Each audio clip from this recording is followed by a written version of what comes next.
তো দেখো আমি গবলুকে নিয়ে একটু ভিডিও করে নিলাম, রিলস করে নিলাম।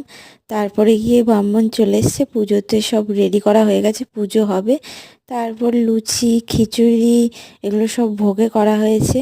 দেখো, আর খুব সুন্দর লাগছে সাজানোটা গুছানোটা। আর আমার ননদ তো ওকে পেয়ে খুব খুশি হয়েছে, ও একটা রিলস করে নিল। তো তোমাদের পুরো ব্লগ দেখতে কেমন লেগেছে সেটা অবশ্যই আমাকে কমেন্ট বক্সে জানিও। আরও বিভিন্ন রকমের ব্লগ দেখার জন্য হয়তো এটা ভেবো না, তো সত্যি আমাদের খুব লাকি, সবাই যদি জীবনে ছেড়ে চলে যায় এরা যাবে না। কারণ এরা একটা ভালোবাসার স্মৃতি। সব কিছুই মানুষের জীবনে সব কিছুই ভালো খারাপ আসে। তো সত্যি এদেরকে পেয়ে খুব খুশি। তো দেখো আজকের ব্লগটা দেখো, তোমরা ভালো লাগবে। আরও পার্ট আছে, পরে তোমাদের আস্তে আস্তে দিচ্ছি, ঠিক আছে? বাই।